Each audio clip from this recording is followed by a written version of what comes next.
جب حضرت مختار نے سروں کو بھیجا تو کہتے ہیں واقعہ کربلا کے بعد پہلی مرتبہ مولا سجاد مسکرائے تھے، پہلی مرتبہ مسکرائے، اور مسکرانے کے بعد ایک مرتبہ جو سروں کو لے کے آیا تھا اس سے کہا مختار سے کہو ہرملہ کا سر کب بھیجے گا؟ نہیں پہنچا سکا وہ، کہ ہرملہ کا سر کب بھیجے گا؟ عزیزان گرامی، آج بہت سے افراد کہہ رہے ہیں جناب مختار سے متعلق اعتراضات کر رہے ہیں، یہ ویسے تھے، یہ ویسے تھے، یہ نہیں معلوم شیعہ تھے کہ نہیں تھے۔ عزیزان گرامی، امام معصوم کبھی بھی مکروہ یا حرام کام پہ کسی کی حوصلہ افزائی نہیں کرتے۔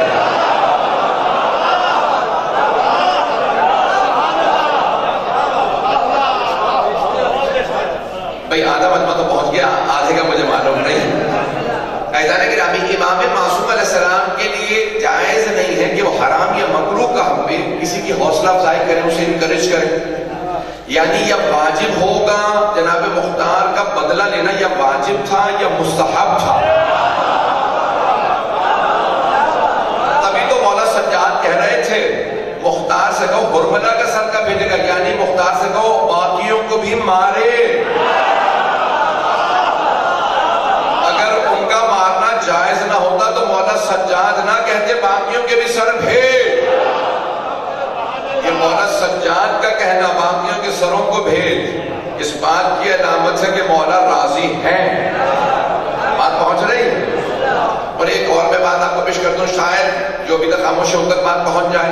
عزیزان گرامی، آپ نے کثرت سے روایات سنی ہوں گی، ممبر سے شاید پڑھی بھی ہوں، سینکڑوں روایات ہیں جو امام حسین پہ گریہ کرے، روئے، اس کا اتنا ثواب، جب تبرک میں حصہ لے اس کا اتنا ثواب، جب مجلس میں آئے اس کا اتنا ثواب، پتہ نہیں لوگ ہیں یا نہیں، جو مجلس میں آنے والوں کے لیے انتظام کرے اس کا اتنا ثواب، یہ اتنا ثواب صرف رونے والوں کا، آنے والوں کا، تبرک دینے والوں کا۔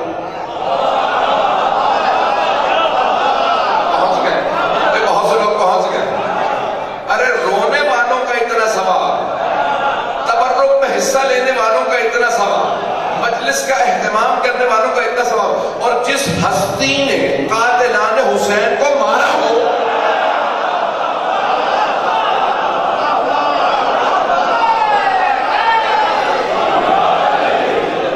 بات پہنچ رہی ہے نا؟ ارے جنہوں نے بدلے لی ہوں ان کا کوئی ثواب نہیں۔ مجھے تعجب ہے ایسے لوگوں پہ جو جناب مختار سے متعلق سوالات اٹھا رہے ہیں، ان کی عقلیں کہاں ہیں؟ عزیزان گرامی، اس رونے والے نے کچھ نہیں کیا، صرف آیا، نہ یہ کربلا میں تھا نہ ساتھ تھا، آج رو رہا ہے، آج رونے کا اتنا ثواب کہ جنت میں جائے، اور جس نے اس وقت قاتلوں سے بدلے لیے ہوں اس کا کتنا ثواب۔ اور ایک جملہ کہوں گا، اور جس سے متعلق جناب امیر نے کہا ہو ایھا الکیس، اے سمجھدار، توجہ۔ جناب امیر جب جناب مختار کو بچپنے میں لے کے آئے نا مولا کے پاس ان کے چچا، تو مولا نے سر پہ ہاتھ رکھا، کہا ایھا الکیس، اے سمجھدار، یہ بہت سمجھدار بچہ۔ جب کسی نے کہا تھا نا، میرے منہ سے بھی نام نکلنے والا تھا کسی کا، شام والے کا، جناب امیر سے کہا کہ یعنی شام والا بڑا عقل مند ہے، مولا نے کہا تم نے یہ کیسے اندازہ لگایا کہ عقل مند؟ اب مولا حافظ صاحب کے خلاف نیا منصوبہ لے آتا ہے، مولا نے کہا تلکا حیلۃ، یہ مکر و فریب ہے۔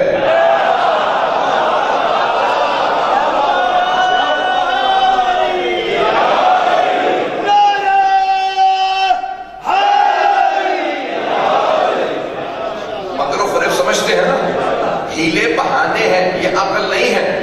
کہا مولا پھر عقل کیا چیز ہے؟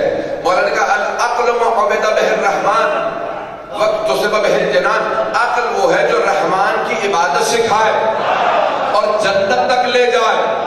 جو دنیا کو دھوکہ دے وہ عقل نہیں ہے، ہیلا ہے۔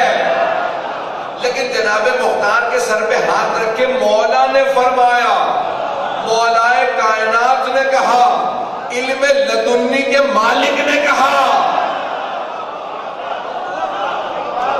ایھا الکیس، ہے سمجھدار، جسے مولا سمجھدار کہے، سوچے کتنے سمجھدار ہو۔ سمجھدار یعنی عقل والا، سمجھ والا۔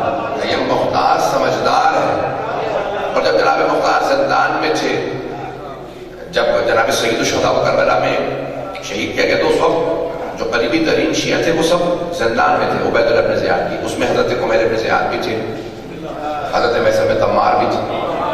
بڑے جلیل القدر افراد کے نام لے رہا ہوں. حضرت رشید آپ کہتے ہیں یا رشید اجری وہ وہاں پہ زندان میں تھے. ان سب نے ملاقات کی, کافی سنا ہے مختار بھی زندان میں. ان میں سے ایک نے کہا میں نے لوگوں سے سنا 6000 لوگ زندان میں, ایک دوسرے سے ملنا آسان نہیں تھا. کہا سنا ہے مختار بھی زندان میں.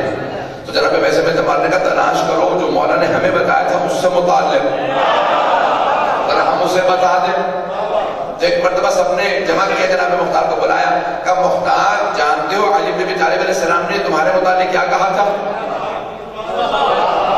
کہا بھئی آپ سے کہا تھا تو آپ جانتے ہوں گے. کہا مولا نے مجھ سے کہا تھا کہ ہم سب سے کہا تھا کہ ایک ثقیف کا, کیونکہ جناب مختار ثقفی ہے, مختار ابن ابی عبیدہ ثقفی ثقیف قبیلے سے تھے, کہ ثقیف کا ایک بہت با ایمان جوان میرے بیٹے حسین کے خون کا بدلہ لے گا.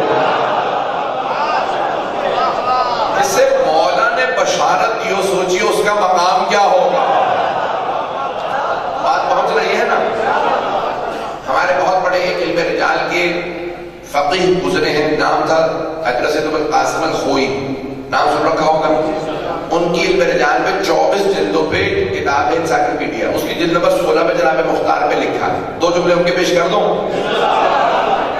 مرحوم آغا خوئی کہتے کہ اگر حضرت مختار ثقہ نہ ہوتے, سچے نہ ہوتے, عادل نہ ہوتے, تو جو انہوں نے خمس بھیجا تھا مولا سجاد کو, مولا سجاد کبھی قبول نہ کرتے, اور پیسے لینے کے بعد سادات حسنی کے مکان نہ بنوا کے دیتے. کیونکہ غصبی پیسے سے اگر مکان بناؤ تو اس میں نماز بھی باطل ہے. پتہ نہیں لوگ پہنچے ہیں اور فرما رہے ہیں. تو کہا حضرت مختار کے بھیجے ہوئے جو انہوں نے حکومت خمس نکالا, مولا سجاد نے سادات کو مکان بنوا کے دی. اس کا مطلب ہے ان کا پیسہ بھی جائز تھا. پتہ نہیں لوگ ہیں یا نہیں. اور پھر فرمایا کہ ان کی شہادت کے بعد جب لوگوں نے پوچھا مولا سجاد سے بتائیے مختار سے متعلق کیا نظریہ ہے, تو آپ نے فرمایا رحم اللہ مختارا, خدا رحمت نازل کرے مختار پہ. اس نے ہمیں ہماری زندگیوں کے اندر اپنے قاتلوں کے موت پہ خوش ہونے کی مہلت دی, اور میرے بابا کے قاتلوں کو واصل جہنم کیا.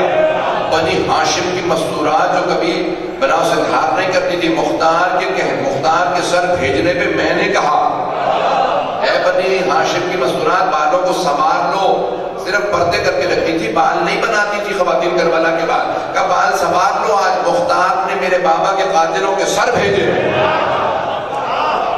جملے پہنچ رہے ہیں, میری بات پہنچ رہی نا تمام حضرات. گرامی میں یہ تاریخ پوری پیش کرنا چاہتا تھا تاکہ جناب مختار سے متعلق اگر کوئی آپ کے دلوں میں شک ڈالے تو دوبارہ شک نہ آئے.